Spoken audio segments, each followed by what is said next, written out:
In a small town at the end of a harsh winter, an 18-year-old black boy, an orphan, rides his late mother's old bicycle, struggling to survive through delivery work and doing whatever it takes just to have a place to sleep every night. While rushing to complete his final delivery of the day, he stumbled upon an elderly woman, alone and lost at a bus stop. Helping her means missing the delivery and possibly losing his only shelter, but he doesn't hesitate. He pedaled her all the way home.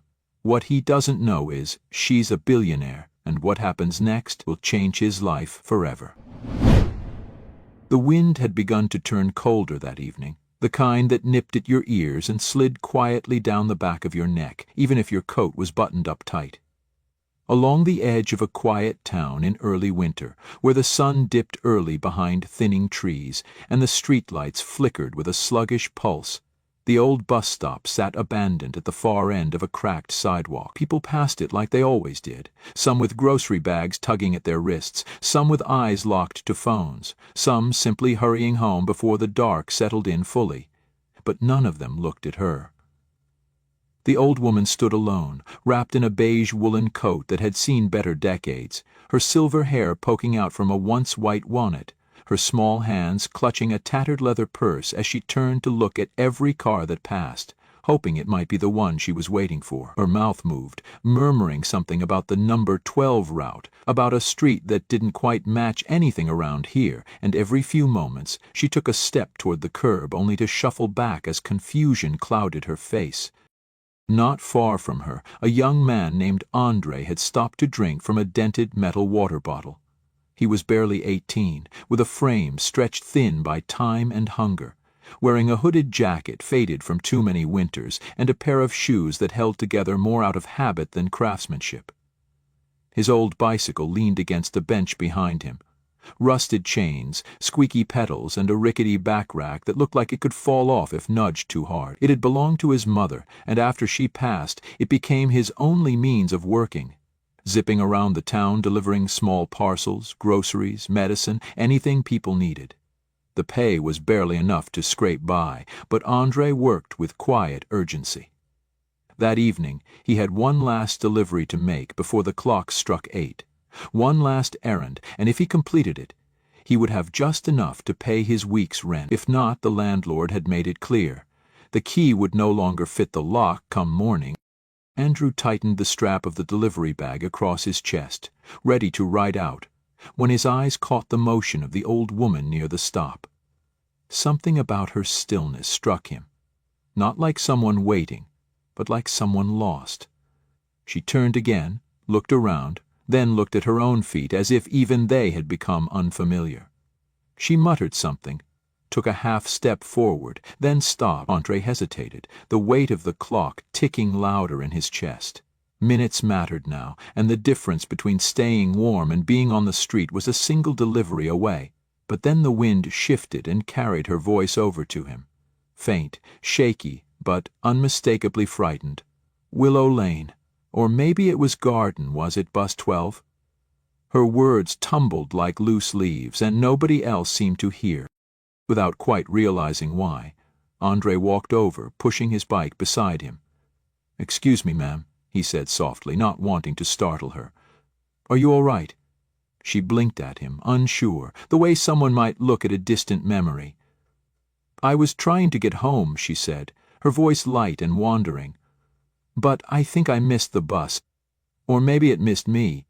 Her laugh was small and brittle, like glass threatening to crack. Andre nodded slowly. "Where do you live? Maybe I can help you get there." She looked down at her purse, then rummaged through it without purpose. A handkerchief came out, a lipstick with no cap. Coins, buttons, a bus transfer from 2 days ago. But no address. Andre's heart tightened a little.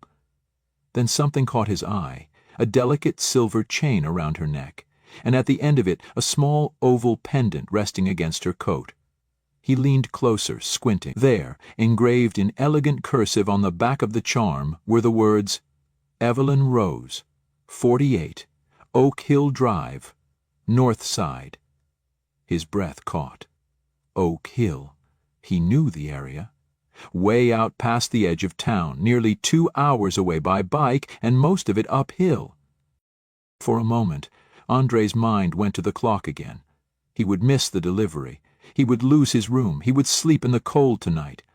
But as he looked into Evelyn's eyes, soft and clouded with age, and saw the childlike trust beginning to form simply because he had stopped to ask, he knew he couldn't walk away. Some choices weigh more than others, even if they don't make sense on paper. He forced a smile. "That's a bit far, but I think we can make it," he said, gently helping her to the back rack of his bike. He tied his spare scarf around the seat and wrapped his jacket around her shoulders. "Hold on tight, all right? We'll go slow." She chuckled, dazed but grateful, and said, "You remind me of someone. My grandson, he used to wear shoes like those, always scuffed, always proud." Andre didn't correct her. He just nodded and began to pedal, slowly at first, then more steadily as they left the town lights behind. The sky turned lavender, then gray, and then darker still. The road sloped, bent and stretched endlessly, but Andre kept going, every turn of the pedal echoing with a sense of purpose.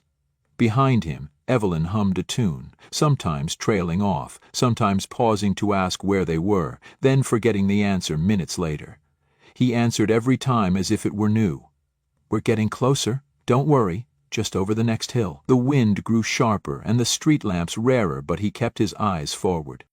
They passed fields sleeping under frost, crossed bridges lit only by moonlight, and paused once for Evelyn to catch her breath. He bought her a warm cup of tea from a roadside gas station with the last dollar in his pocket, and she insisted he take the first sip. "You need it more," she said with a tender sternness that reminded him of his mother.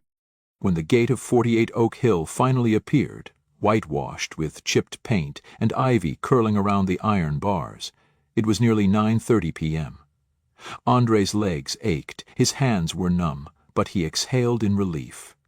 He knocked once, then again, and moments later, an elderly man in a housecoat opened the door, his expression transforming from panic to disbelief when he saw the woman behind Andre. "Miss Evelyn! Oh, my lord, where have you been? We've been calling hospitals." Evelyn looked around, then blinked again. "I went for a walk. Or a ride, I suppose." She smiled at Andre. The man thanked him profusely, his voice trembling.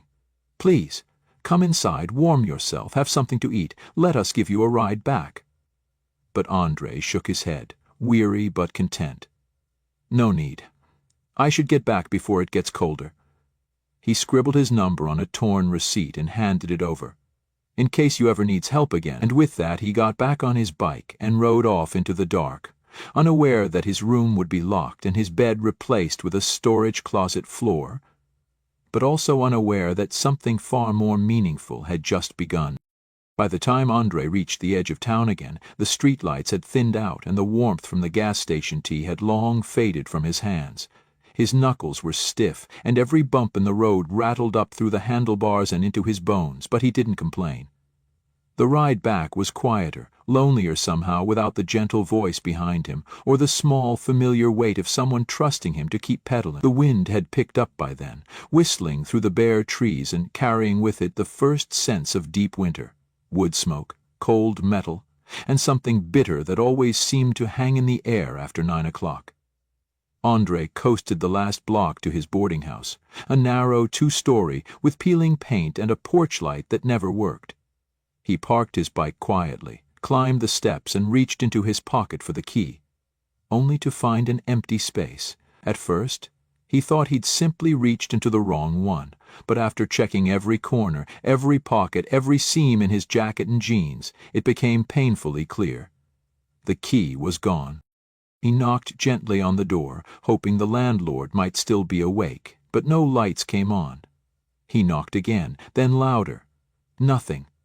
When he tried the doorknob, it didn't budge.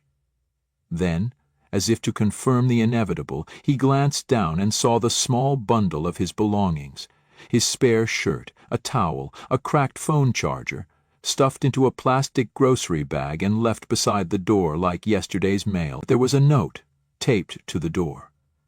3 words, written in thick black marker. "Past due locks." His breath caught in his throat. He stood there for a long minute, bike at his side, unsure whether to curse or cry. He did neither. Instead, Andre turned back toward the center of town. His legs ached from the ride to Oak Hill and back, but he didn't let them rest. He pedaled slowly, knowing there was nowhere left to go but needing to move anyway, because the cold was setting into his chest now, and stillness would only make it worse. It was nearly midnight when he passed the back alley of Johnson's Market, a small corner store where he sometimes helped restock shelves in exchange for day-old bread and a few dollars here and there. The owner, Mr. Johnson, was kind in the way older men often were to kids they saw struggle without asking for help. Gruff, but never cruel. Andre parked his bike behind the dumpster, knocked once on the side door, and waited. A light flickered on inside. A few seconds later the door creaked open, and there stood Mr. Johnson, wearing a heavy robe and holding a steaming mug of something strong. He took one look at Andre, shivering and hollow-eyed, and sighed through his nose. "Didn't make rent, huh?" Andre shook his head. Mr. Johnson looked up at the sky like he was waiting for some higher authority to intervene, then stepped aside. "Well, the storeroom's dry, and there's a cot in the corner. Don't touch the wine crates and don't freeze to death on me." Andre nodded, murmured thank you, and stepped inside. The storeroom smelled of cardboard and citrus, and the only heat came from an old radiator that groaned like it had a grudge. Andre didn't mind. He pulled the cot's blanket around his shoulders and let himself collapse onto the thin mattress, limbs heavy, chest sore, but heart strangely quiet. For the first time in weeks, he wasn't afraid to close his eyes.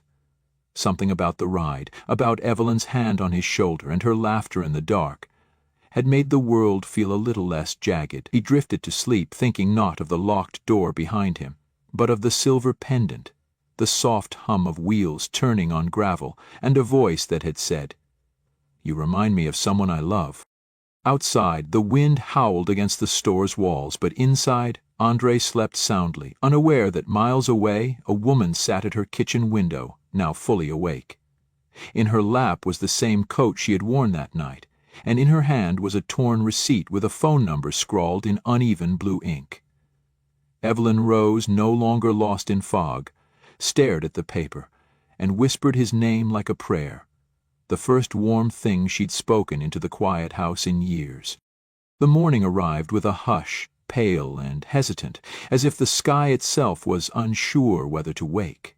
A soft gray light crept across the back room of Johnson's Market, filtering through the small, dust-frosted window and settling over the quiet form of Andre, still curled beneath the thin blanket.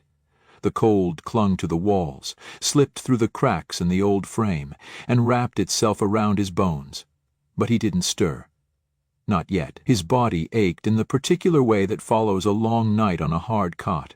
But deeper still was the heaviness that lived in his chest, the kind that came not from physical strain, but from too many days balancing survival on a threadbare wire. When he did finally rise, it was without complaint. He folded the blanket with care, tucked it against the wall, and moved quietly toward the front of the store, the rubber soles of his shoes silent on the linoleum floor.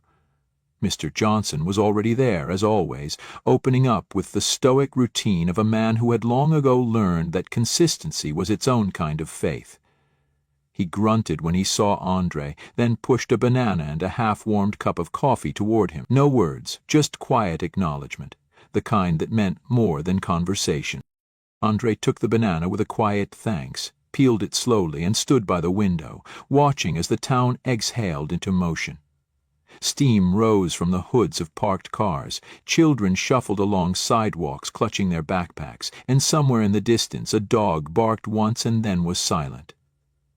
It was just another day, another morning that looked like all the ones before it, until the black car pulled up. It was the kind of car that didn't belong on these streets.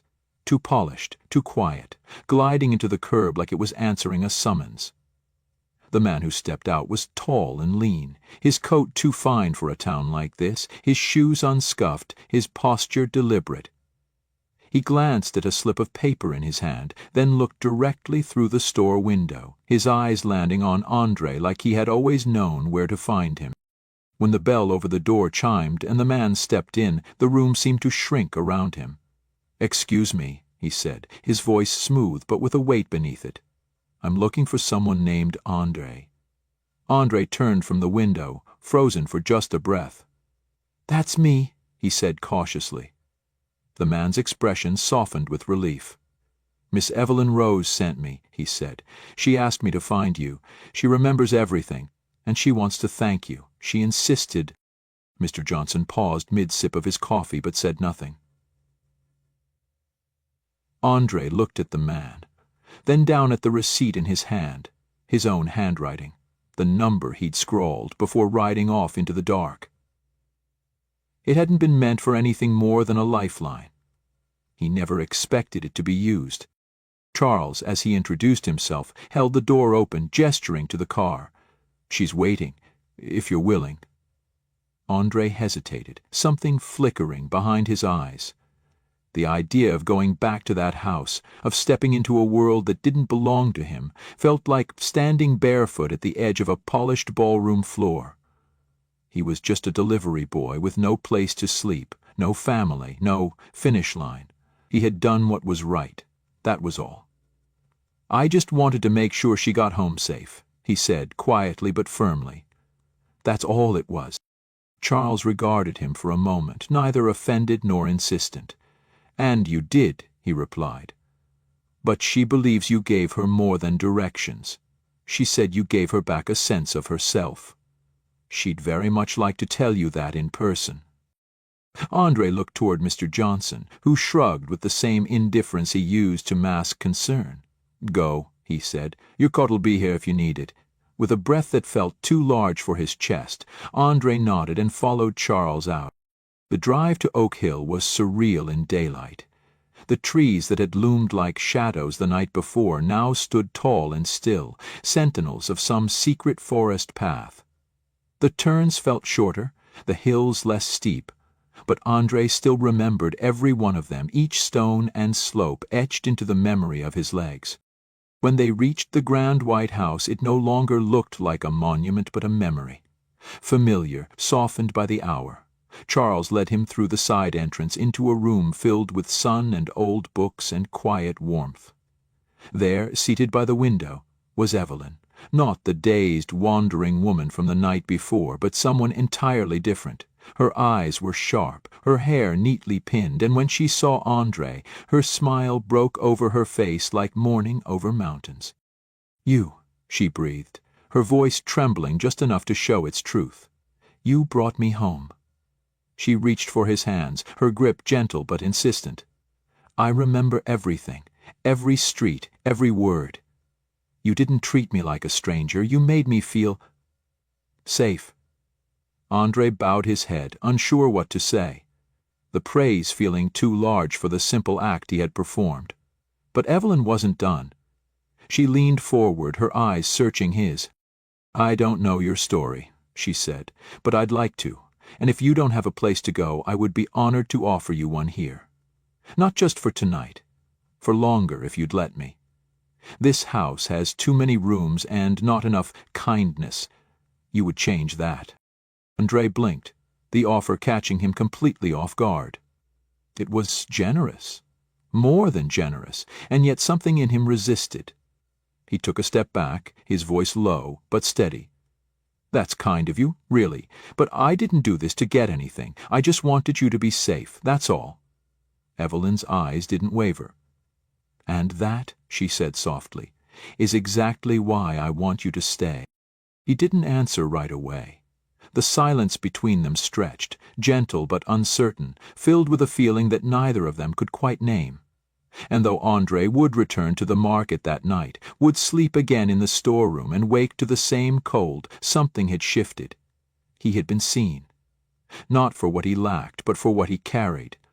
The quiet, steady light of someone who showed up, even when no one was watching, and far from that sunlit room Evelyn sat with a heart less alone, already preparing for tomorrow, when she would offer again, not out of charity, but out of recognition.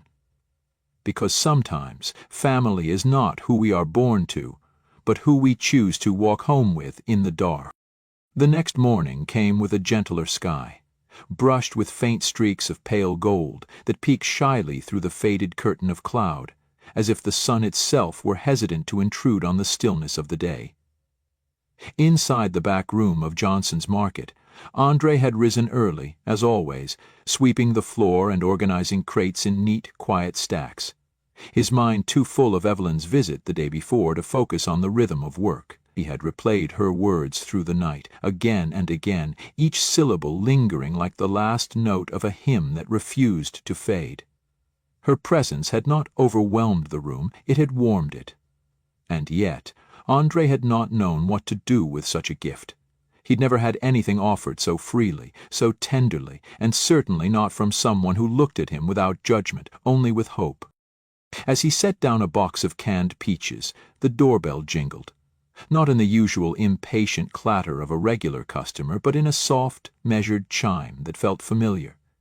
He looked up from behind the counter, and there she was again, Evelyn Rose, this time with no driver, no coat of grandeur, just a wool shawl wrapped neatly over her shoulders and a small leather handbag tucked into the crook of her arm. Her expression was kind, her eyes already searching the room for him like she knew exactly where he would be.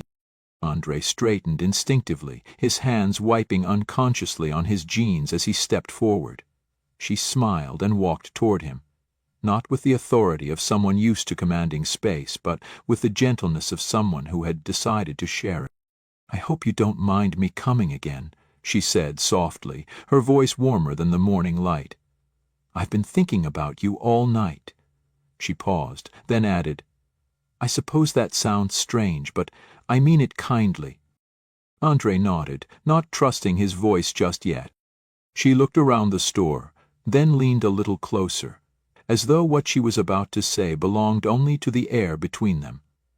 "I've lived in that big house for a very long time," she began, "and it has never felt so quiet as it did this morning. Not even after my husband passed. Not even after my grandson." She trailed off, then drew a breath. "You remind me of him, you know. His kindness, his eyes. The way he always listened more than he spoke. And when you helped me that night, without asking, without expecting, something in me woke up, something that had been sleeping for years." Azy looked down, the tips of his fingers curling slightly against the edge of the counter. Evelyn reached into her bag and pulled out a folded piece of paper, handwritten, slightly trembling lines of ink on thick stationery. "This is not a contract," she said. "It's not a deal or an arrangement, it's simply an invitation. I have a home with too many rooms and too few reasons to keep them closed. I'd like you to stay, just until you find your footing. No strings, only support." Andre opened the note slowly. It was an offer to stay at the estate, a modest monthly stipend, and, written beneath that, in softer script, a promise. "We'll find a way for you to return to school, if you still want that." He didn't speak for a long time. The world outside the window moved as if through syrup. Cars passed slowly, leaves turned in the breeze, and the town went about its day, unaware that inside this little store something important was quietly shifting. Finally, Andre looked up and met her eyes, not with fear, but with something steadier. "I'd like that," he said. "I'd like to come." And so he did. That afternoon, Charles came by with the car. Not out of ceremony, but because Evelyn insisted. Andre not ride that creaking bicycle up the long hill again. He packed his few belongings in a backpack, said goodbye to Mr. Johnson, who only nodded and handed him a paper bag of sandwiches and a muttered, "About time," and then climbed into the back seat of a vehicle that smelled faintly of pine and possibility. Life at the estate was not extravagant. It was peaceful. Andre was given a sunlit room that overlooked the garden, a schedule that allowed him to rest, read, and, within the month, return to school with the help of a scholarship fund Evelyn created, quietly, in his name. She never paraded his story, never treated him like a pet project. Instead, she welcomed him into the rhythm of her days. Morning walks in the greenhouse, long discussions over tea, and weekends filled with ideas about what they could do with the time and resources they now shared. Together, they created something Evelyn had dreamed of but never built alone, a small foundation funded from her estate called the Willow Light Fund, in honor of the street she couldn't remember and the kindness she would never forget. Its mission was simple: to support young people with potential but no path, to shelter the elderly who had slipped through the cracks, and to remind anyone listening that dignity and care were not luxuries, they were birthrights. Andre helped design the first programs, met with counselors, worked part-time at the community center the foundation renovated, and, every so often, still rode his old bicycle into town, not because he had to, but because it reminded him of where he had begun and what one small act of grace could grow into when offered without expectation. And each time he passed the old bus stop where it all began, he would slow down just a little, tip his head toward the sky, and smile. Because sometimes you don't find home, it finds you. And sometimes all it takes to change the course of a life is the willingness to stop, to see someone clearly, and to ride a little farther than you planned. Join us to share meaningful stories by hitting the like and subscribe buttons. Don't forget to turn on the notification bell to start your day with profound lessons and heartfelt empathy.